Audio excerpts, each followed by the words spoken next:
Welcome back. This is JD. This is part of my NFL prediction series. My next division I'm going to do is the AFC North.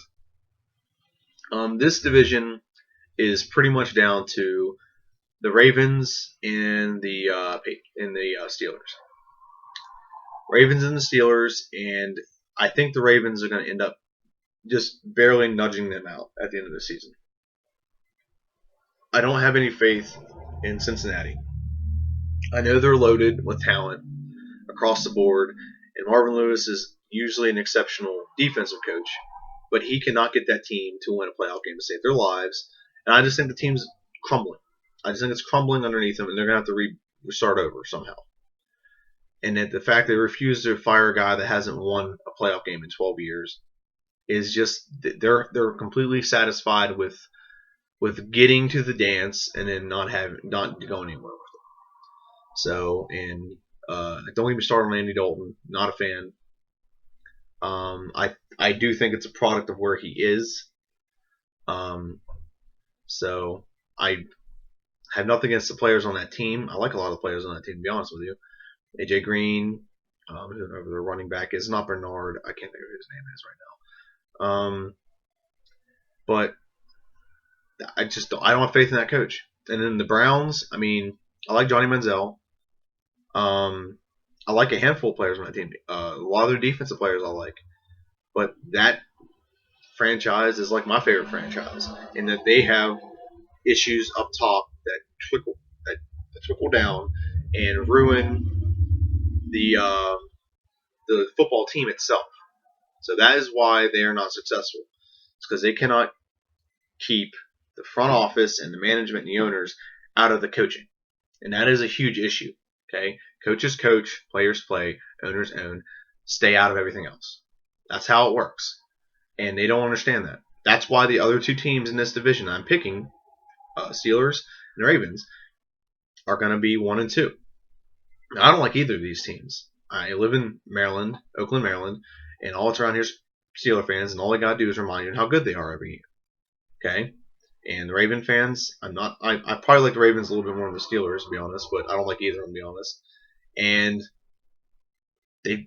those teams are just run very well. The owners stay out of the way. The coaches coach. They recruit players, the right players to help them. They don't get in their own way. And that is why they've been successful for the Ravens have been successful since they've been a franchise. Steelers have been success. They have like a couple years here and there, but for the most part, they're consistently very successful. So that is my prediction. Now I got to break it down offensively and defensively. I have the Ravens edging them out for one reason. They have a better defense. If they shirt up their corner position, they have the better defense. Steelers' defense was horrible last year, and I watched the draft, and I don't think they got anything to help them. Their offense will be amazing. They will have a top 5, if not top 3 offense in this league. Ben Roethlisberger played well.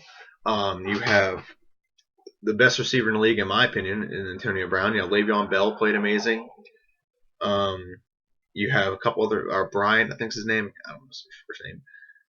Bryant. You still have Heath Miller. There's a good combination of players there. So their offense will be better. But their defense is going to be they're going to have to score 30 plus points a game just to win. Most games are going to be like 34 to 30 or 31 to 34 or something like that. And the Ravens, they signed Forsett and re-signed him. That was a good sign. He did great for me in fantasy last year, so I think he'll do even better this year. Excuse me. Their offensive line is really good. Flacco, everyone judges Flacco very harshly, but I don't think he's a bad quarterback. Once you get in the playoffs, Joe Flacco turns into a very consistent, very good quarterback. And sometimes throughout the league, the season, sometimes he has mess-ups. Everyone does. Tom Brady, they thought he was going to bench him after Game 4 last year. Look what happened to him. He ended up turning around, going to win the Super Bowl. So after the Kansas City game, they beat him like 44 to 14 or something like that. So that is my personal opinion on that. And their defense, like again, was very good, except for one problem they had last year, and that was their corners. And that's the way the Patriots beat them in the playoffs. The Patriots couldn't run the ball. I think they had 4 rushing yards, and they had to rely on Tom Brady to drop back and throw the ball every time. to beat that team. So that is my prediction for the NFC North. It'll be close. It'll be close. It'll be like both teams will probably be like 11-5. One maybe 10-6, or maybe they're both 11-5 and one of them has a tiebreaker. I don't. Cincinnati will probably win 8 games, and Cleveland will probably win 5 or 6. I want Cleveland to do well. That's my favorite team in that division, but I just don't see them doing it. It's just not happening. So my next prediction will be the AFC South, and I will probably do that next. So see you.